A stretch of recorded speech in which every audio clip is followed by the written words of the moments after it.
안녕하세요, 여러분. 오늘 하루가 길고 피곤했나요? 모든 것을 내려놓고 잠시 평온함을 느끼고 싶은 순간들이 있죠. 그렇죠. 걱정하지 마세요. 저는 여러분과 함께 편안한 시간을 보내기 위해 여기 있어요. 따뜻하고 부드러운 마음을 감싸주는 듯한 이야기를 들려드릴게요. 이 이야기가 여러분에게 작은 위로와 미소를 선사하길 바랍니다. 편안한 밤, 그리고 아름다운 꿈을 꾸시길. 좋은 밤 되세요.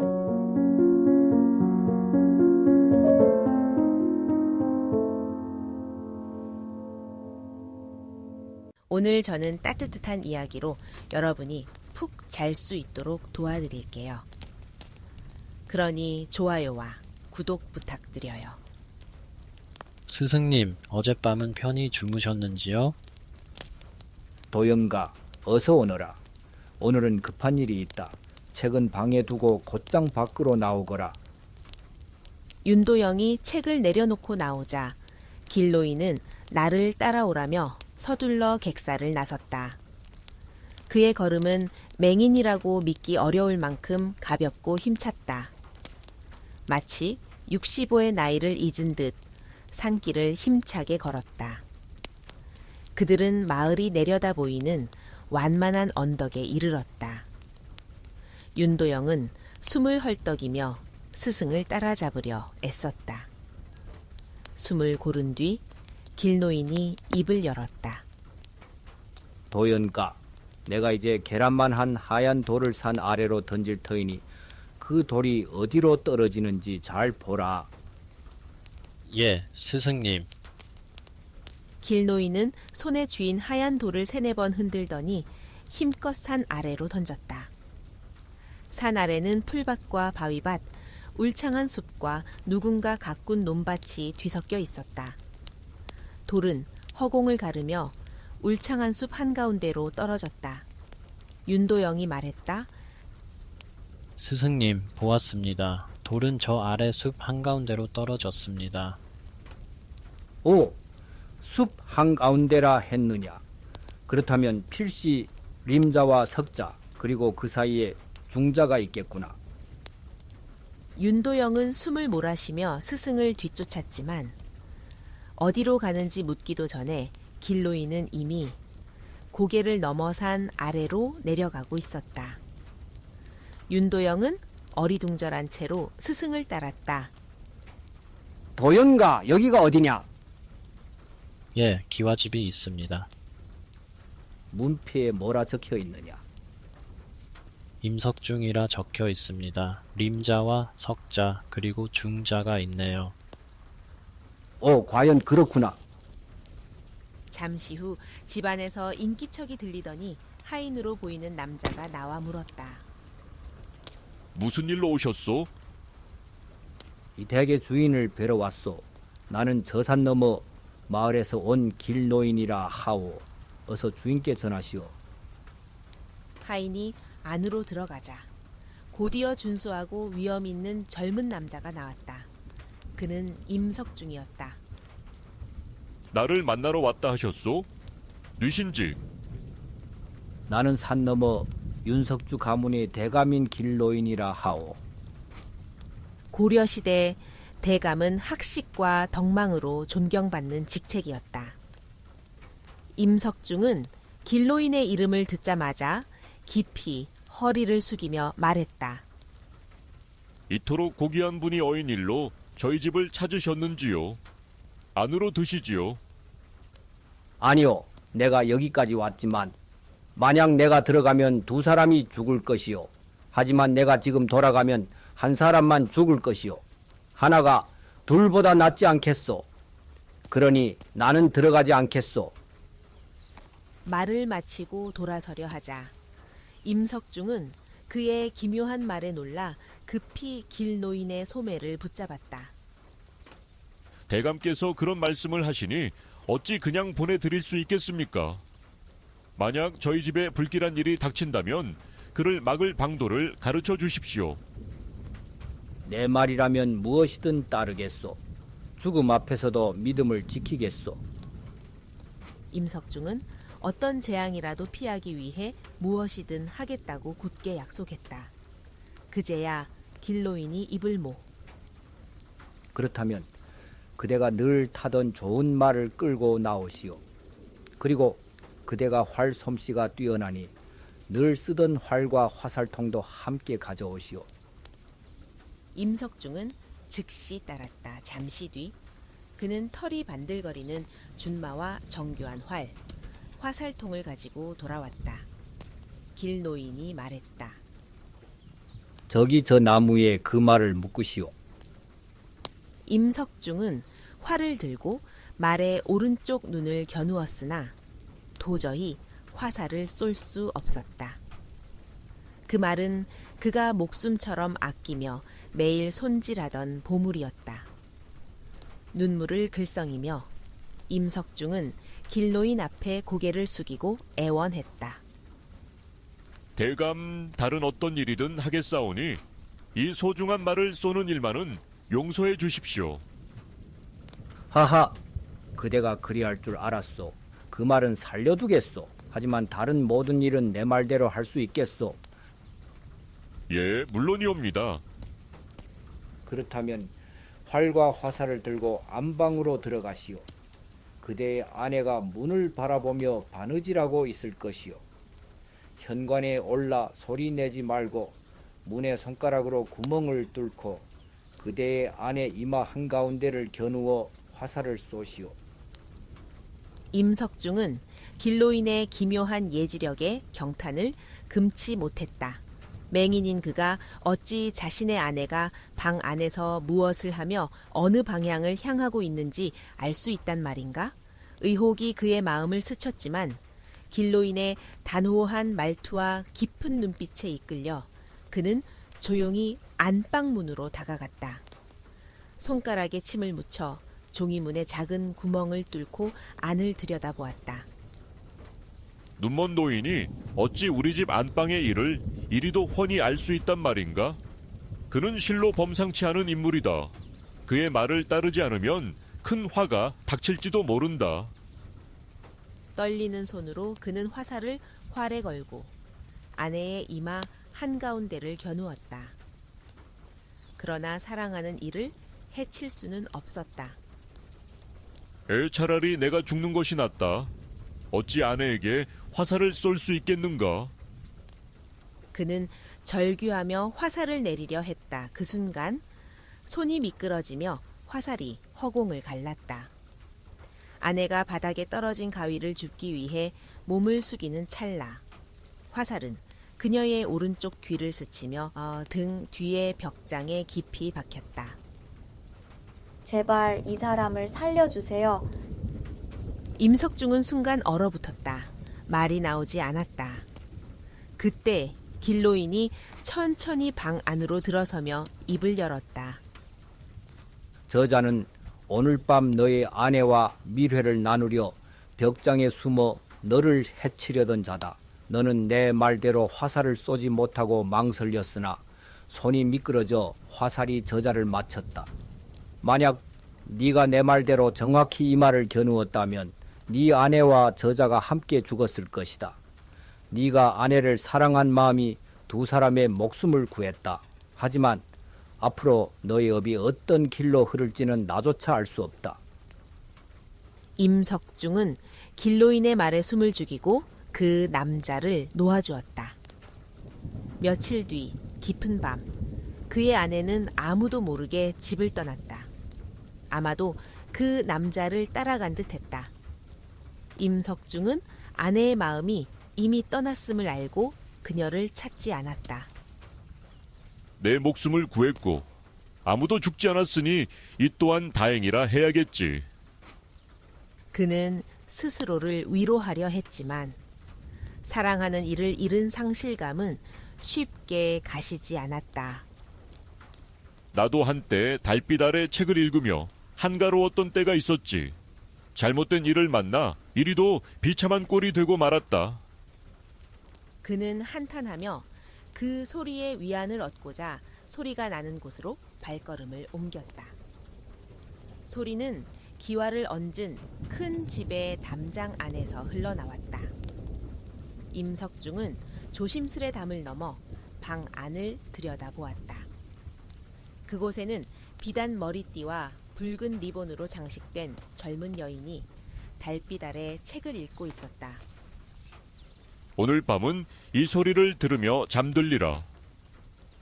그는 그녀의 독경 소리에 귀 기울이며 오래전 읽었던 시구를 중얼거리며 추억에 잠겼다. 저녁을 먹고 3,000리를 걸어왔으니 참으로 피곤하구나. 잠시 후 문이 열리며 아까의 여인이 나와 스님을 맞았다. 오, 스님께서 오셨군요. 오늘은 어찌 이리 늦으셨나요? 여인은 스님을 방 안으로 안내했다. 임석중은 이 만남이 심상치 않음을 직감했다. 스님, 큰일 났습니다. 아버지께서 저를 저 아래 마을 윤석주 대감의 아들 윤도영과 혼인시키기로 결정하셨습니다. 혼례 날짜도 이미 정해졌습니다. 이제 저는 윤도영과 혼인해야 하니 부디 다시 이곳에 오지 말아 주세요. 하하하, 그까짓 혼례가 뭐 그리 대수겠느냐. 신혼 첫날 밤은 이 방에서 치러질 터이니 나머지는 내가 알아서 하리라. 마루 밑에서 이 대화를 엿들은 임석중의 가슴에 분노가 치밀었다. 또 한 명의 음탕한 여인이로구나. 윤석주 가문과 나는 아무런 인연이 없지만 그 아들 윤도영을 이 사악한 음모에서 구해야 한다. 그는 굳게 결심했다. 음날 임석중은 마을을 헤매며 길게 떨어진 천 조각을 주었다. 한 보따리 천을 모은 그는 바늘과 실을 구해 허름한 두루마기를 급히 꿰맸다. 누더기처럼 해진 그 옷은 손만 스쳐도 찢어질 듯 노랗게 바랬다. 그는 두루마기를 천에 싸고 튼튼한 대나무로 창을 깎아 비밀스러운 곳에 숨겼다. 그리고 혼례 날을 기다렸다. 저녁을 먹고 3,000리를 걸어왔으니 참으로 지쳤구나. 방 안에서 붉은 치마 저고리를 곱게 차려입은 신부가 문을 열고 스님을 맞았다. 드디어 오셨군요. 어서 들어오세요. 곁에서 이 광경을 지켜보던 윤도영은 놀라 얼어붙었다. 이 무슨 벼락 같은 일인가? 스님은 잔을 들어 올렸고 신부가 그 잔에 술을 가득 채웠다. 스님이 단숨에 잔을 비우고 안주를 집어들자 빈 잔을 윤도영 앞에 내밀며 나머지 술을 따랐다. 자, 신랑 술을 마셨으니 안주도 좀 들거라. 그는 철판 위에 돼지고기를 집어 윤도영의 입에 넣었다. 윤도영은 떨며 고기를 삼킬 수 없었다. 스님이 철창을 들어 윤도영의 목숨을 끊으려는 찰나 임석중이 마루 밑에서 기어나와 누더기 두루마기를 걸치고 대나무 창으로 마루를 힘껏 내리치며 고함쳤다. 나는 저녁 후 5,000리를 걸어왔으니 참으로 기진맥진하다. 스님이 놀라 문을 열고 밖을 보았다. 달빛 아래 기묘한 누더기 두루마기를 입은 자가 대나무 창을 들고 서 있었다. 그 옷은 마치 귀신의 형상처럼 괴이했고 5,000리를 걸었다는 말에 스님은 자신이 3,000리를 걸은 것보다 더 멀리 온 자라 여겼다. 임석중이 호통쳤다. 이 더러운 자식, 불문의 귀한 자가 어찌 이리 사악한 짓을 저지르느냐. 나는 너의 죄악을 알리기 위해 5,000리를 걸어왔고 곧 사람들이 몰려올 것이다. 어서 물러나라. 스님은 잠시 망설이다 뒤도 돌아보지 않고 담을 넘어 달아났다. 신혼 첫날 밤에 뜻밖의 화를 만난 신부도 허겁지겁 친정으로 돌아갔다. 그분은 몇 년 전 이곳을 떠나셨습니다. 임석중이 돌아서려는 순간 안에서 그를 본 윤도영이 급히 달려나와 말했다. 어제 저를 구해준 분이시지요? 그렇소. 감사의 말은 듣지 못했지만 괜찮소. 어찌 감사하지 않겠소? 그런데 어제 하신 말씀, 길노인 대감이 제 목숨을 구한 은혜를 갚았다 하셨는데 그게 무슨 뜻입니까? 나는 임석중이요. 5년 전 스승님께서 당신과 함께 우리 집에 오셔서 내 목숨을 구해주셨소. 어제 나는 그 은혜를 갚은 것이요. 윤도영은 임석중의 얼굴을 자세히 보고 그를 알아보았다. 두 사람은 서로 손을 맞잡고 깊은 감사의 마음을 나누었다. 윤도영이 다시 물었다. 그런데 스승님은 어디서 뵐 수 있겠소? 당신과 내가 우리 집을 방문한 다음 날 스승님은 이곳을 떠나셨소. 찾아봐도 소용없었소. 몇 년 후 누군가 말하길 스승님은 남쪽의 고요한 상이슬께서 생을 마감하셨다고 하더이다. 그 말을 들은 윤도영의 눈에 눈물이 고였다. 그는 길노인이 하늘의 별을 읽는 대가였음을 깨달았다.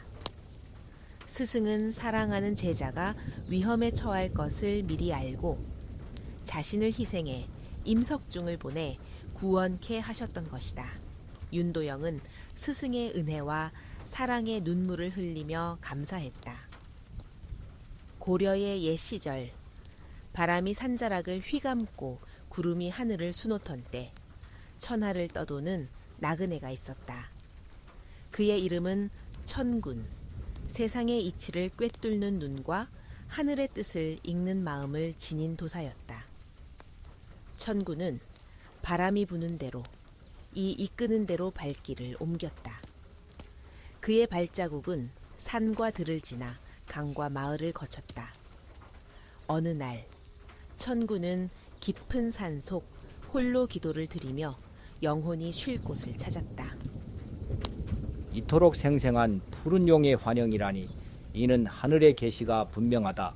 용골산에서 기도를 드려야겠구나. 이제 전라의 순창으로 길을 떠나자. 천군은 지팡이를 짚고 길을 나섰다. 며칠 밤낮을 걸어 순창에 이르렀을 때 그의 배는 굶주림에 요동쳤다. 허기가 몰려오던 순간 마을 어귀에서 왁자한 소리가 들려왔다. 아이고, 이게 뭐 그리 맵단 말인가? 그런데 어찌 이리도 맛이 좋은가? 맞소, 입이 얼얼한데 자꾸만 손이 가는구려. 마을 사람들이 모여 밥을 먹으며 웃고 떠들고 있었다. 배고픔에 지친 천군은 소리가 나는 곳으로 다가갔다. 그곳은 마을 한가운데 자리한 초가집이었다. 그는 문 앞에 서서 조심스레 입을 열었다. 실례하오. 나그네로다. 한 숟갈 밥을 얻을 수 있겠소? 문이 열리자 한 부부가 얼굴을 내밀었다. 안악은 따스한 미소를 지으며 대답했다.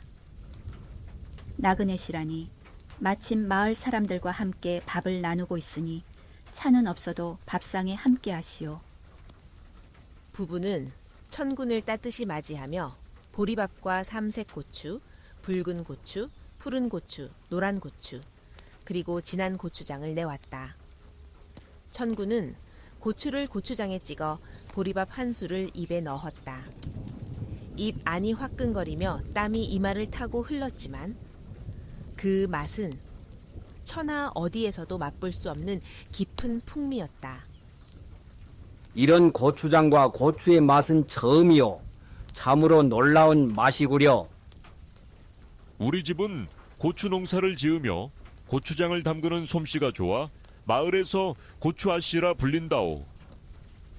그때 밥을 먹던 마을 사람 하나가 눈을 동그랗게 뜨고 천군을 바라보며 물었다.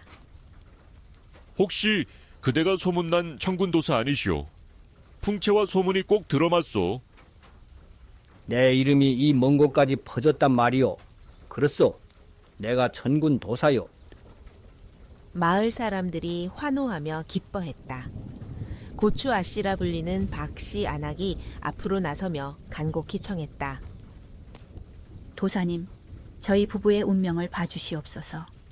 저희는 넉넉히 살아가지만 아들을 얻고자 온갖 정성을 다했으나 딸만 6을 낳았습니다. 아들을 얻을 길을 알려주신다면 그 은혜를 어찌 갚겠나이까? 부부는 아들을 얻기 위해 백방으로 노력했으나 번번이 딸만 태어났고 이제는 희망을 잃은 지 오래였다. 천구는 한 숟갈 밥의 은혜를 갚고자 그들의 운명을 점쳐보았다.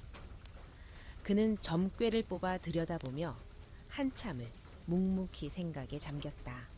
마을 사람들은 숨을 죽이고 그의 입이 열리기를 기다렸다.